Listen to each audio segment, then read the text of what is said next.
Hi, everyone. We'll be waiting 2 to 3 minutes before starting the webinar to accommodate for the rest of the attendees who are in the middle of connecting.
Welcome, everyone. Thanks for joining us, and thanks for being part of our community. My name is Valon Kolika, and I'll be your host for today. A few reminders before we start with the session. If you have issues viewing the stream at any time during the presentation and are using the web browser version of Teams, please refresh your browser. If you're using the desktop app of Teams, please exit and rejoin. Please note that this webinar is being recorded and will be shared publicly. We will post the recordings on our community at aka.ms/security-webinars. And all the links that I'll be referencing there have been already shared in the live event Q&A section or the IM side.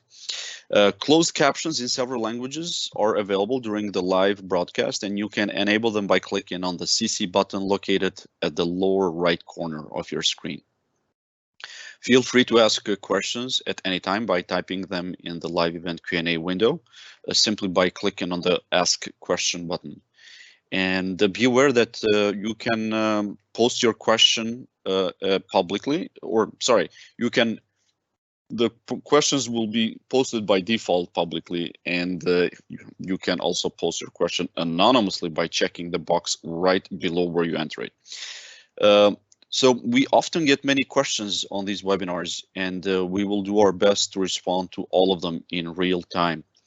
But in the event, if the answer was not provided, or if you may have additional questions post this webinar, please don't hesitate to raise them on our Azure Sentinel forum at aka.ms/Azure Sentinel community. We'd love to hear your feedback on how we can improve these webinars, and you can do so at aka.ms/security-webinar-feedback. I would also like to take this opportunity to invite you to our public community by visiting aka.ms/security-community. That's the best way to ensure you don't miss any future webinars or major announcements. On our community, you can speak directly to our engineering teams that create our security products. You'll be able to influence our product designs and get early access to changes by doing things like participating in private previews, which you can sign up for at aka.ms/securityprp.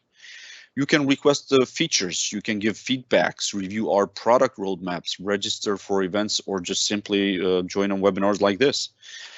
We believe that the best way to improve our products is by removing any barriers between you and the people that create them. So we hope you'll join us. In today's session, Edi Lehav and Yaniv Shasha will guide us through data collection scenarios about the variety of solutions out there available for log collection methods using Azure Sentinel. Both Eddie and Yaniv are senior program managers with the Azure Sentinel team. And without further ado, I'll turn it over to them. Gentlemen, the floor is yours. Thank you, Valen, for this intro. We're very happy to be with you all today. And thank you for joining for this session, which is all about data collection scenarios for Azure Sentinel. With me is Yaniv. Hey, hello, my name is Yaniv Shasha. I'm a senior program manager in the customer experience engineering team, part of Eddie team, and happy to be here. Thanks, Yaniv. And I'm Edi Lahav, based out of Israel, part of CXE engineering for Azure Sentinel, managing group of PM and actually responsible of the EMEA and Asia time zones. And in the next almost hour, we're going to review several data collection scenarios that we collected for you to share with you from our knowledge and work with our customers in the field, and really hope you'll find it valuable. So let's start with this. First of all, reviewing our options to collect any security data, of course, at cloud scale from any source. As you know, Azure Sentinel is a cloud-native SIEM running on the Cloud Azure platform. So, of course, for Azure and Microsoft 365 products, we have built-in connectors with a one-click integration with Microsoft solutions for collecting security alerts, activity data. We have also built-in collectors for collecting Ceph and syslogs, whether it's from Windows and Linux.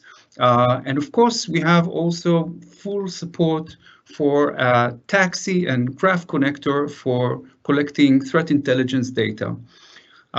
We also have APIs and ways to collect what we call custom logs for all those scenarios that we'll also review in this session, where we don't have built-in connectors, but still are very important for the customers to collect, correlate, hunt, and do all the operations required to better protect your environment.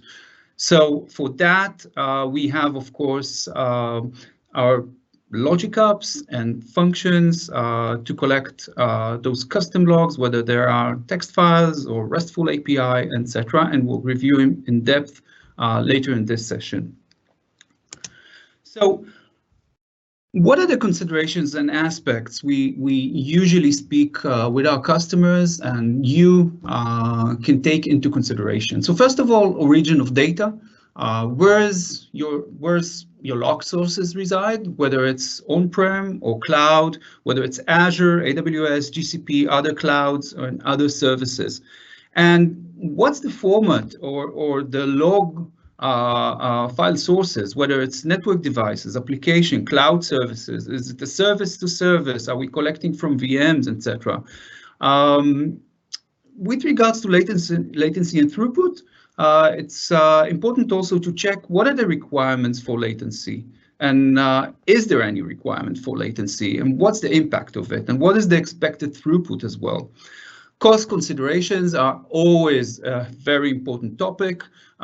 We happily discuss this with our customers, and we wanted to highlight two topics here, which of course we'll deep dive later in this session, whether it's operation sources versus security data sources.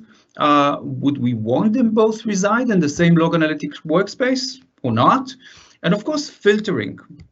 Filtering is a very hot topic, like how do we do filtering, from which sources, when do we do filtering, etc. And of course, role-based access. How do we implement limited access for various stakeholders in the organization to fulfill requirements, to limit access according to various policies and requirements. So to keep this session interactive, we have a few questions for you. And we'll start with the first one. So you're more than welcome to reach the link above polyv.com/sentinelcxe. And we gathered a few optional answers. I promise you we'll cover more than that in this session, but we can kickstart with this, and we're waiting for your answers. Yeah, let's see what is the most challenging scenario that you see. Yeah, what's the common scenario? We have a few of those here, like agentless collection, whether it is something you experience or you see, whether it's log collection from other clouds, splitting, of course, between operational and security log, collecting from files, or log filtering. So we'll. I think I will go for log filtering. I can vote also. No, Eddie? Yeah, go ahead, Yaniv. So yeah, log filtering is a hot topic.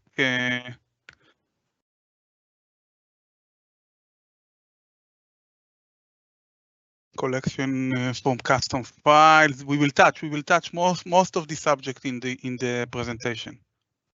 We can see some results start to come.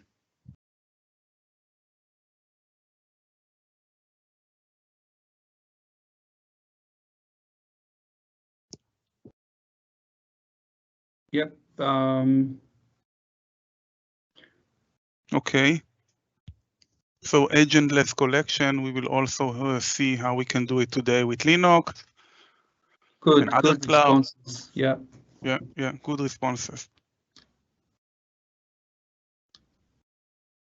So we'll give it another minute or so to allow everyone, or almost everyone, to answer.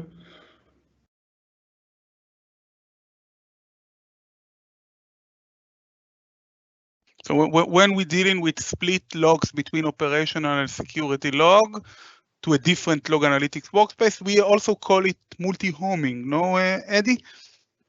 Yeah, and we're going to touch on that with respect to our collection agents. We have now one, which is GA, the MMA, and the other one, the Azure Monitor Agent, the new one, which is also out there. And we'll speak about both of them in that sense of multi-homing and other topics as well. Okay, great. As soon as we'll see results pausing, we'll switch gears, but I see more and more coming.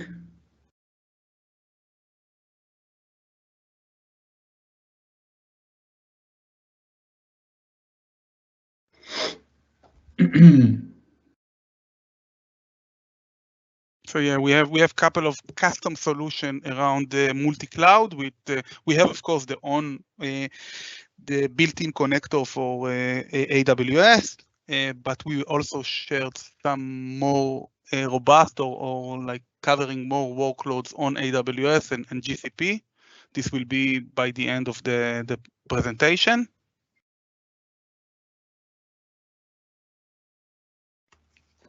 I want to allow everyone to vote, so I won't rush to the next slide. It seems like we're still receiving answers here, which is great. Keep them coming.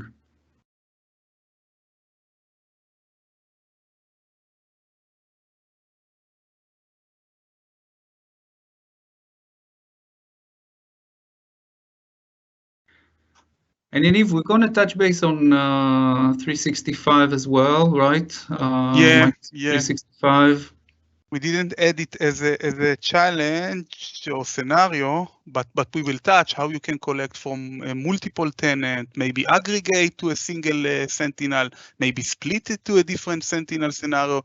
And again, every item here is something that our team, that is deployment team and working with big customer all around the globe, is really touch and encounter.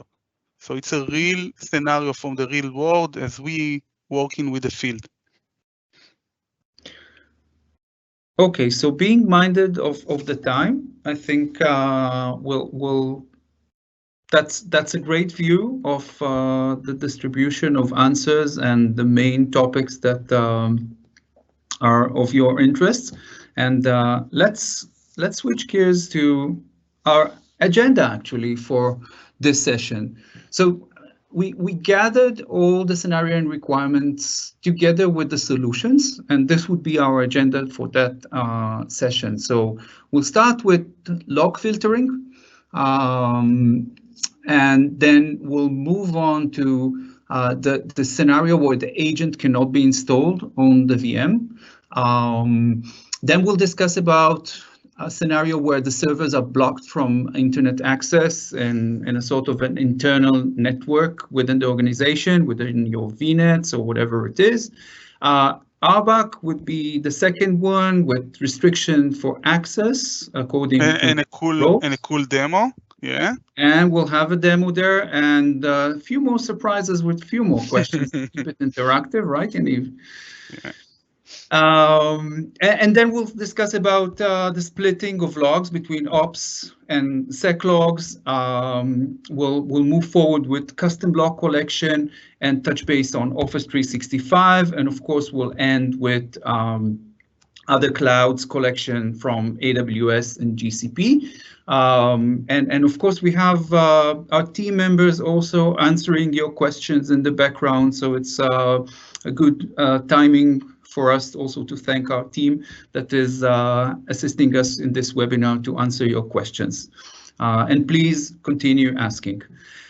So, Yaniv, would you like to take us for the first scenario?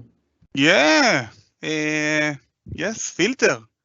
I think this is the most common one, only collect what matter. And we will start with the agent collection, like collecting logs from operating system. It can be Linux and it can be Windows. And we will start with the Microsoft Monitoring Agent. This is like we call it the old agent or the existing one that allow us as customer to collect a collection tiers, basically. It's defined as group of events that for collection, common, minimal, full, and basically each and every server that connected to the same workspace, Sentinel instance, will be we will collect this event from the computer. But now we have a new agent. It's called AMA or Azure Monitoring Agent that allow us to be very granular and very specific on what to collect. Basically, we have expat queries that we all know from the web world that allow us to basically write a query, the JSON file, to dictate what to collect. You can get granular by the specific event. And the other important topic, and this is part of the DCR rule, it's allow you to push this configuration to a different computer group. So let's assume that I have domain controller and I want to collect specific events from the domain controller group. So I can push DCR, specific DCR to a DC, or maybe to a SQL server. So this is still in a preview, in a public preview, and we are working hard to make it as GA. Another cool feature that is coming with the agent is multi-homing for Linux box. Basically, as Eddie mentioned, you can split the log between operational data, maybe performance metric, and security data, syslog data from the Linux. So this is another cool feature that we are waiting for. Next slide, Eddie, please. And let's start digging with more advanced scenario. So Logstash. In Azure Sentinel, we have a connector based on Logstash. Logstash, as you all know or don't know, it's part of the ELK stack that allow us to input data, process it, maybe filtering it, and then send it to a destination. How Logstash integrate with Sentinel? Basically, we have output plugin that our dev team wrote and published in our official GitHub that allow us to write the data into Sentinel, into custom log. I will explain shortly what is custom log. In this scenario, we are dealing filtering, but we are giving you two scenarios here, two scenarios. One is how you can use Logstash to mask the data. Thanks for the zoom, Eddie. In the left side, you can see how, and we hear it a lot from customers that doesn't want to upload data, sensitive data in the cloud. And because Logstash has a great like filtering and masking capability and operation, you can mask the data before you are sending it to the cloud, to Azure Sentinel. In the right side, we have a different config file that help us to remove specific fields. And this is like related to only collect what matter, reducing cost. And in this case, we are only collecting a specific event with a specific tag. And also we can dictate what field we want to collect from this logs file. So we aggregate, so we check each and every row. We decide if it's match our filter, and if yes, we can select the field itself. I touch a bit on a custom logs. Custom logs, every time that we use API in Log Analytics and Sentinel, behind the scene, we are writing it to a custom table, _CL. You probably saw it in your schema. And some of Sentinel feature, this is something on the roadmap, will be aligned better with the custom log support. Next scenario, it's basically touched the same use cases basically, but now we are talking about Linux collection, how you can do the same filtering, the same masking, but natively with rsyslog or syslog ng, the well-known daemon that part of the Linux distro. And we are sharing here two examples that is part of the rsyslog.conf. One of them is reducing noise or suppress specific alert or event, sorry. And the other one is the same use case about masking and removing PII, but this time we are doing it on an email, in an email address. The advantage to use native filtering in Linux is basically that the data will send to the agent. We are doing it in the daemon one step before the agent itself, and then the agent itself will upload it to a syslog table, to a native syslog table. So this is the main benefit of filtering in Linux. Because we know that Logstash is part of critical collection pipeline, we give you here two examples how you can scale it. Basically, it's more attached to scaling on the cloud. We share two links to our GitHub, how you can do Logstash over a VM scale set, and how you can scale Logstash via AKS. So yeah, this is the two links and two reference to collection in scale with Logstash. So Yaniv, I'll chime in on this slide, and basically, although it's not about exact filtering, we still wanted to highlight the ability to use tagging and enrichment as part of our Logstash plugin. So we have the ability in Logstash configuration to actually enrich tagging and do translation to the fields. So it's usually with a simple configuration where you can, for example, enrich DNS with IP addresses. And if I'll zoom in a bit here, you'll be able to see the first example in this config where we actually enrich DNS properties. So of course, we're using the output plugin, Yaniv, which you mentioned earlier with the properties of the workspace key. And to enrich the DNS properties, we're using Logstash configuration where we actually have the host name, and then we can replace it with IPs and other properties as well. In the second example here, we actually translate and do some tagging and translation. So as you can see here, we have like the translation of the severity. Again, with using the filter and the range configuration in Logstash. Great. Thanks, Eddie. So what happens when the collection agent cannot be installed on the VMs? So we wanted to take the opportunity and discuss on Linux in this case. So the use case, as we mentioned, we want to collect Linux event without the need to install the agent on each VM. For that, we're using, of course, log forwarder. And we have two options here. One is having the log forwarder on-prem, and then all the VMs on-prem, all the Linux VMs are sending the logs to the log forwarder on-prem, of course, and the log forwarder would send over TLS in a RESTful API on port 443 to the Azure Sentinel workspace, of course, on Azure. If we zoom into the log forwarder VM, of course, it has the log analytics agent installed on it. It has, of course, our syslog or syslog ng. And this is a kind of a zoom into the log forwarder VM to explain you what is installed on it.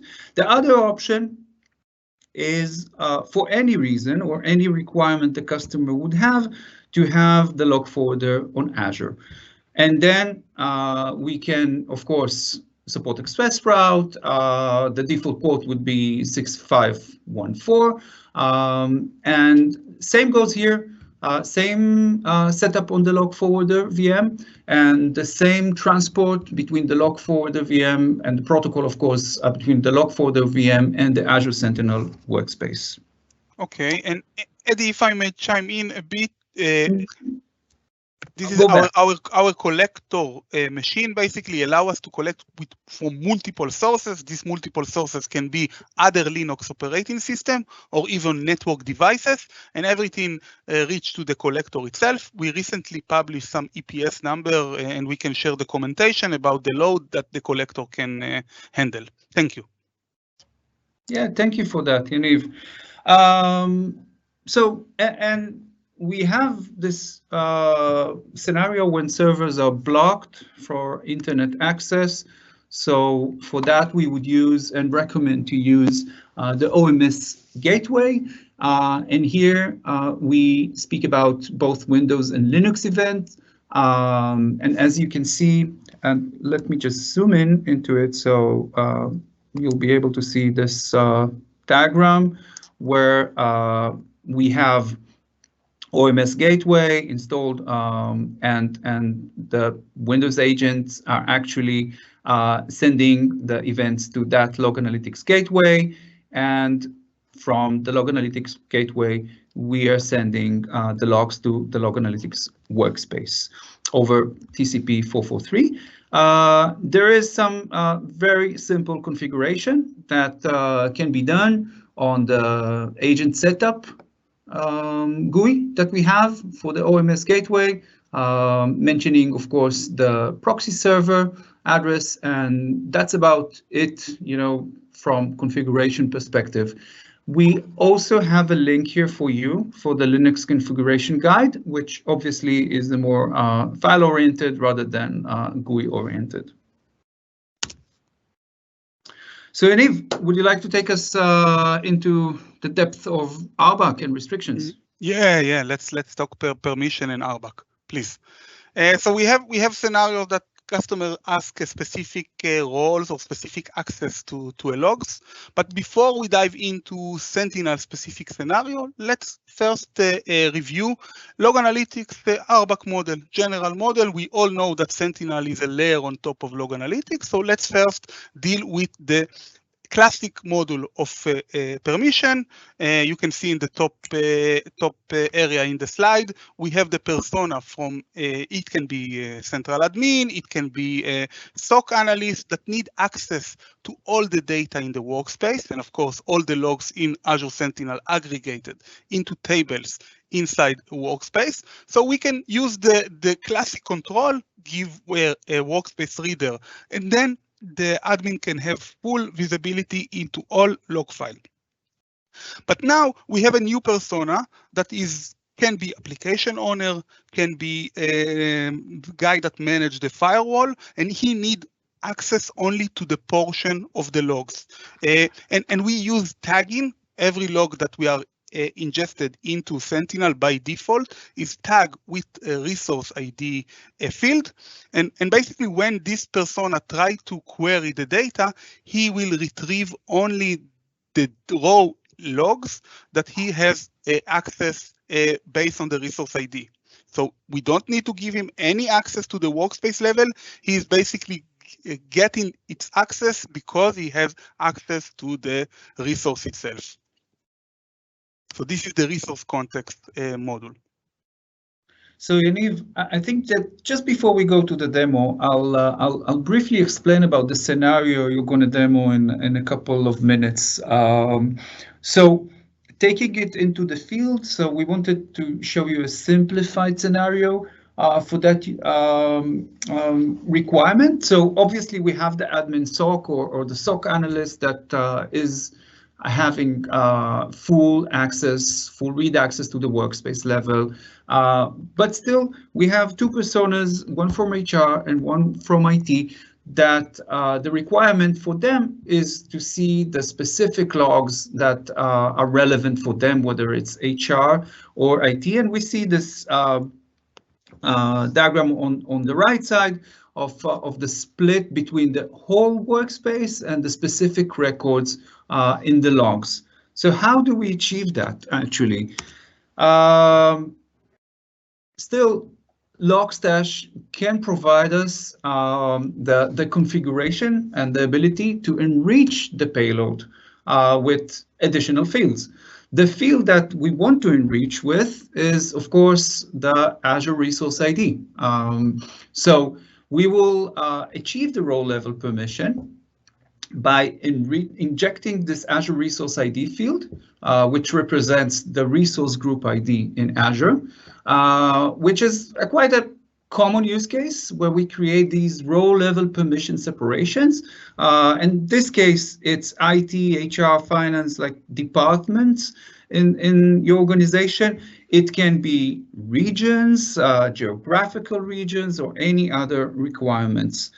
If I zoom in into this example, so what we have here is a simple if statement that toggles between the departments, HR and IT for our example, and the addition of the Azure Resource ID, which stands for the resource group ID, one defined for each department. I really hope it makes sense for you and it's clear enough. But if not, I'm sure the demo that Yaniv will do now will make it much more clear. Thank you, Eddie. Taking control. Go ahead. Let me know when you're able to see my screen. I can see. Perfect. Sentinel overview page. Okay, so we said that we have logs that come in from the same source, but in different tag.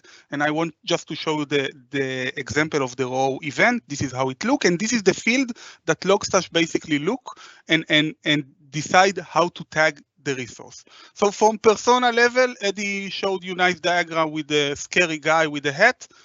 I'm just logging with it.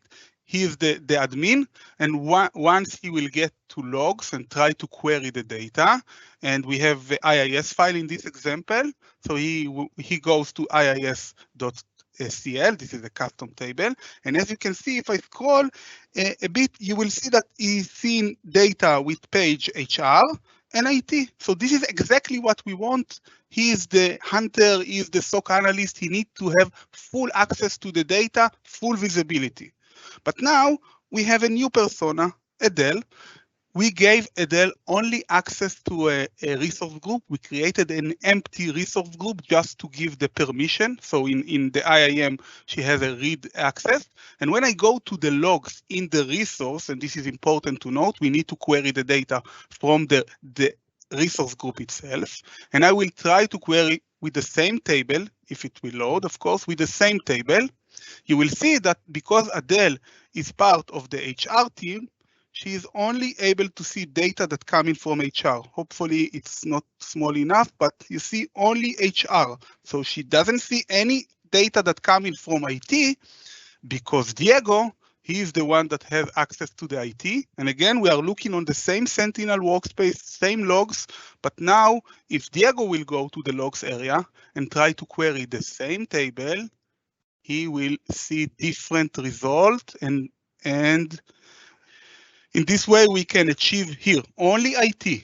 So in this way, we can basically achieve row level permission, specific permission on the row level. Admin can see all, Adele can see HR, and Diego can only see IT. Perfect, Yaniv. Hopefully it was clear. Yeah, very practical and clear demo. Thank you for that. So I'm grabbing now back and let me know that you can see the presentation. All good. I'm able. Yeah. Okay, thanks. Perfect. Thank you. Cool. So we're moving forward to the next scenario. Customer would like to split between ops and sec logs. So this is really about what the customers are keen to get in their log analytics workspace.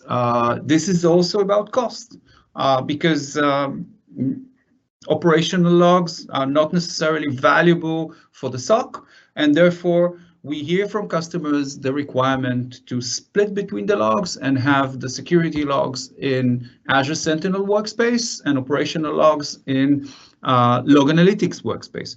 So, Yaniv, you mentioned earlier the Azure Monitor Agent, aka our new agent. So both AMA and MMA support multi-homing only for Windows events. We spoke about the main use case, no need to reiterate on that. So what we see on the left side is actually the GUI for configuring the workspaces for the MMA. Here you will specify the workspaces that you'd like the MMA agent to send the logs. With AMA, we have the DCR, data collection rules approach, which Yaniv mentioned earlier, a JSON file that can be edited with the data sources, the data streams, the destinations, of course. We unfortunately don't have the time in this session to go and zoom into it, but you have this ability, and of course, you can use it with both MMA and MMA. Just the AMA is working in a different approach than the MMA with the data collection rules. As far as it goes for Linux, it's important to mention that only the current, the new agent AMA supports multi-homing, and same goes here. You define your data collection rules, and some of the definitions already appear in the GUI. Some can be updated on the JSON, and that will enable you to do multi-homing for Linux, whether for operational logs or security logs. With regards to custom collection, here we'll touch base on various custom logs, whether it's IIS, Apache, application logs, security logs that are not the ones that we support out of the box. But I promised more questions. So without saying further explanation on that, like, what would you think the collection you would use, the method for collection you would use, whether it's Logic Apps or Azure Functions? So, But when dealing with math row logs, Eddie, let me reiterate it. Yeah. Yep, Yaniv, thank you for emphasizing that. That's very important. So we see some questions coming in. So when dealing as a connector, basically the Azure Logic App or the Azure function that you want to pull mass amount of logs and sending it to Sentinel, this question basically what solution or serverless collection piece you will use. It's a tie. It's interesting to see that, yes, sometimes it's a tie. Now Logic Apps is increasing. No, okay. And we see some connectors that come in with the Azure Sentinel now that implement by Azure function. It can be a Python-based connector or even PowerShell-based connector. It's a good opportunity also to mention our GitHub repository, Azure Sentinel. When speaking about custom collection, you will find there a variety of custom connectors, both with Azure Logic App, and Azure Function. So you're more than welcome to visit the GitHub repository, and I'm sure it will be valuable for those use cases for you. Yep, so we see some advantage in numbers for Logic Apps. Yaniv. Surprisingly, Eddie. Can we tell the answer or we need to wait a bit? I think it's, we're almost there. It's not changing. Here it changed a bit. But it seems like, yeah, we have an advantage in numbers for Logic Apps, but maybe we'll have a surprise in a second. No. Okay, about 60% for Logic Apps and 40% for Azure Functions. Keeping in mind the time. Go ahead, Yaniv. Yes, so to me, and this is what we also recommend our customer in deployment, when dealing with a big chunk of data that you know, acting as a connector that pull data, huge amount of data each and every hour, each and every 30 minutes, we will recommend use Azure Function, and the main reason will be cost. So we all know that Azure Logic App is basically action-based pricing, and sometimes it can be a bit pricey when dealing with a huge amount of data. So from technology-wise, both wonderful, both doing the work, but we will recommend go to Azure Function basically because of price. But as you mentioned, both scalable and can do the work. But it's also a matter of preferences, whether you want to code more or code less, right? Because Logic App is codeless, and with Azure Functions, you need to code more. Yeah, indeed. So with that, custom collection. This is the scenario we're focusing now. So can be achieved in various ways, whether it's with PowerShell. And we just released in the beginning of the year our supported PowerShell module, fully supported, and you're more than welcome to have a look at it and explore it if you didn't do it so far. We can use, of course, Logic Apps, whether it's scheduled Logic App or HTTP triggered, for collecting logs, whether there are files, whether it's from database, RESTful APIs, on-premise gateways, etc. Or if you prefer to code, of course, you can use Direct API with Azure Functions, of course, a serverless service with C#, PHP, Python, Ruby. And by the way, Yaniv, some of our customers are even combining Logic Apps with functions, right? Yes. Basically, Logic App can call Azure Function, even Azure Automation, and allow us also to do operation in on-prem server. And you can have vice versa, like Azure Function that will call a HTTP endpoint of Logic App. So they can live together, and sometimes we combine it. We can see a scenario like this. Great, thanks.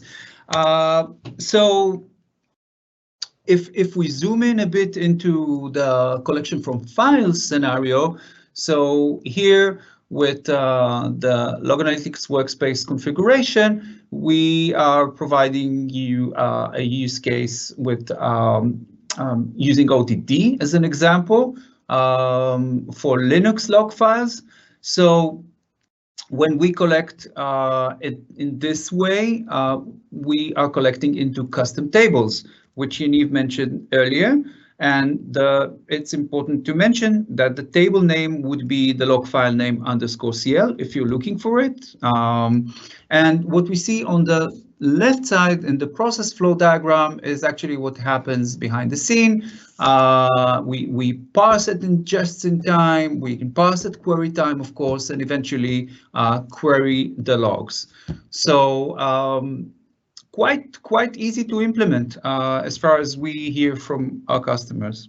Indeed, and you need, of course, agent on each and every endpoint that you collected. So yep, absolutely. So Yaniv, I think it's time to discuss Office 365 events collection. Yeah, Office 365, one of the popular data source, data connector that we have in the product. We know that the connector itself is live in a boundary of Azure AD tenant. And in this scenario, we are sharing use cases for customers that want to collect Office 365 log from multiple tenants. The customer itself has a multiple AAD tenant and basically has a different Office 365 deployment. It can be because of a region. In this use case, we are seeing like we have the EU office or the US, and they want to aggregate the logs to a single workspace. So they want like in one query to get the data, and they don't want to run cross a workspace query. So we are showing you two examples here, and with a link, of course, to an article, how you can aggregate data from multiple workspaces, multiple Office 365. We are working with the management API and store them in a custom table, of course, in single Azure Sentinel workspace. This is the left scenario, like consolidating into single workspace. Important note, because we are storing the data in the custom log, the data itself in the table will not be free, because we all know that the Office 365 connector give us a free ingestion on the table, on the Office activity. But when dealing with the custom connector and custom table, it's basically charged a billable table. The example number 2 is the API side. We have single AAD tenant with single Office 365 deployment. And now from compliance reason, from regulation, from department, for permission even maybe, we want to split the data based on some criteria. We can look on some properties of the logs, but we want to split it to multiple workspaces. We want maybe to split it to Azure Sentinel that only the US SOC can see, or maybe the EU. So we are using the same method, the same management API that can read data, or if it's AAD, we can use security graph, of course, and we are writing it to multiple location. Again, custom table. So this is the two scenario. We are seeing it from big customer normally with multi-region and regulation. Anything to add, Eddie? No, just the fact that, again, we have the two options where we started from with the question. So we have both options available, whether to implement it with an Azure function or the Logic Hub. Indeed. Okay, other Office 365 scenario. The Office 365 connector today connect from SharePoint, Exchange, OneDrive, Teams. He is working on top of the management API and listening to a specific record type that we define that make the most sense from security perspective. But sometimes we hear from customer that they want more event that is not exposed in the built-in connector. So in this use case, we are giving you example how you can interact with the management API. It's a custom solution that it's live inside in our GitHub that Eddie mentioned, and you can pick and choose the specific record ID that you want to collect. In the left side, you can see that we are picking here for teams, and we hear customer that find some useful scenario security solution that work with a team shift event maybe, or maybe they want to see other activity, admin activity that by default is not collected by our connector. So we have a solution that you can deploy and you can define the record ID. And again, this data will find itself in a custom logs, but you can do aggregation between the built-in connector and the custom table. So Eddie, this connector is the custom connector resides in GitHub, right? Indeed, indeed, and we have direct link that you can do ARM deployment and define the record ID as parameters. Great, great. So let's move to AWS and GCP. We hear more and more customers that are asking to collect more and more logs from AWS and GCP to better protect their resources on these clouds. So for AWS, we have three options to collect the logs. The first one, it's important to say that they all reside in GitHub and were developed by our team members. So we have the first one developed by Nicholas DeCula, where we actually implemented the ability to import logs from AWS S3 using AWS Lambda and Log Analytics API, of course. A different angle for actually the same goal was developed by Sridhar, and it's about importing the CloudTrail logs to Azure Sentinel here as well using AWS Lambda and Log Analytics API with the addition of using SQS, SNS, so a bit more support for queuing. And the third option is very similar as well, but here we use Azure Functions instead of AWS Lambda. So pick your flavor, your best or preferred flavor, but eventually we have these three solutions that can be very valuable for our customers that are looking to collect logs from AWS. For GCP, both solutions support collection of logs from GCP, and here in the first one we're using GCP Cloud Functions together with Log Analytics API, also developed by Sridhar from CXE, and I hope you can see the diagram. Unfortunately, we don't have time to zoom in, but it's based on PubSub. As you can see, I'll zoom in a bit so you could see this architectural diagram of the solution. We have some scheduling mechanism here and retry mechanism. Eventually, we're pulling the logs from GCP to Log Analytics workspace. And the other one is utilizing Logstash with the Google PubSub input plugin, and then forwarding it into Log Analytics. So zooming in a bit to see the details here of the configuration. So of course, the input with Google PubSub with the right properties, and of course, the output is the output plugin for Log Analytics with the relevant properties for the workspace and the workspace key, etc. So with that, we're almost by the hour. Yaniv, would you like to add something regarding the collection from AWS and GCP? I want to tell maybe a hint that we as a product working on mostly on the AWS on a built-in connector that will bring more and more data. This is still in roadmap, but we have a great a solution that written by our engineers, but we are working on a built-in connector. Yep. So we wanted to leave a few minutes for Q&A. And for that, our last question for you, to still keep it interactive. So you're more than welcome to ask a few questions, which we can try and answer in the next few minutes, and the rest of them will be answered offline afterwards. Just basically open floor for questions. Yep. Would consolidation of logs from multiple geo tenants run into any GDPR compliance issues? Okay, great question. So of course, we can touch on compliance, but this is something that comes mostly from customer requirement, and when they ask us to consolidate or even split, it's need to align with the GDPR and other compliance regulation.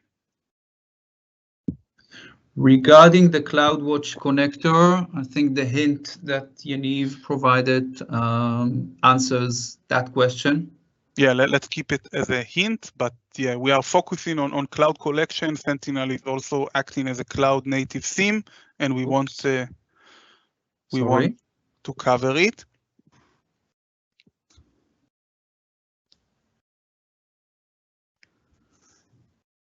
So we have regarding Teams, I can maybe chime in about the Teams call. So this is something also that we work as a team. We have currently a custom solution that allow us to collect more audit log from Teams. We are working with the Office 365 team to see if they expose more event in the management API, then we can connect it as the connector.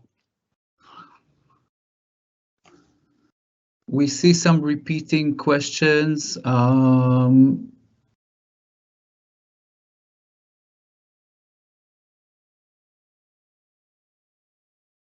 we have the Azure function manipulate log.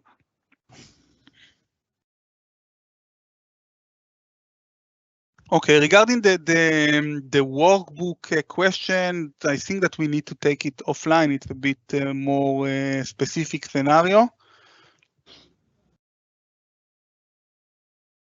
Do you have plan to collect Teams? Yeah, you answered that one as well. Yeah. And guys from the chat, also, if you heard an interesting question, Tiander, and you want to chime in, please, unmute yourself and chime in.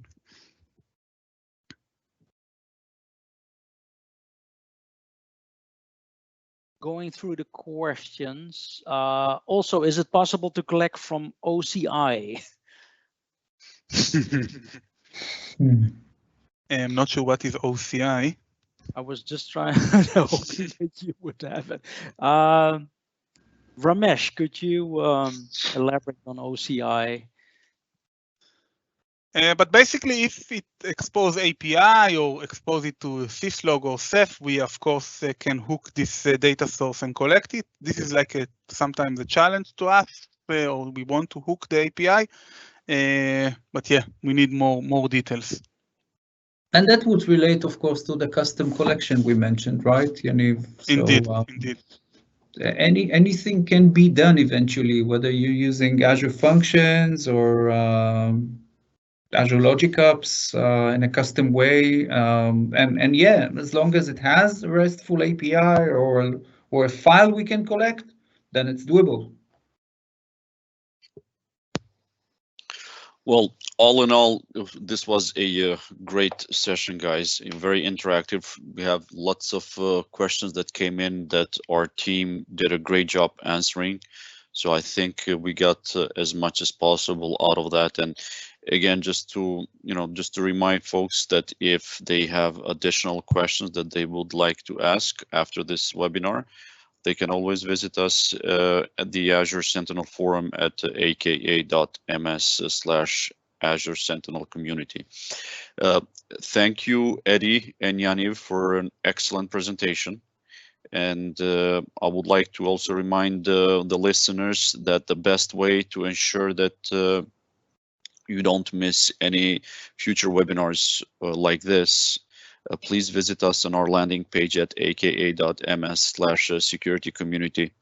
And while you're there, you'll find the easy way to navigate and find the resources, some of the resources that were actually, in fact, shared during this webinar, and learning content relevant to our security products and to your own needs. So a good start, would be by browsing the bit-sized product videos that we have, the Ninja trainings, the recordings of the past webinars, as well as the GitHub communities and more. And for future webinars, please visit us at aka.ms/security webinars. This is also the location where we would be posting the recording of this. If you scroll down, you'll find it there. And thanks again. And I want to thank all of you for being part of our community and for joining us on webinars like this. We hope to see you next time. Goodbye.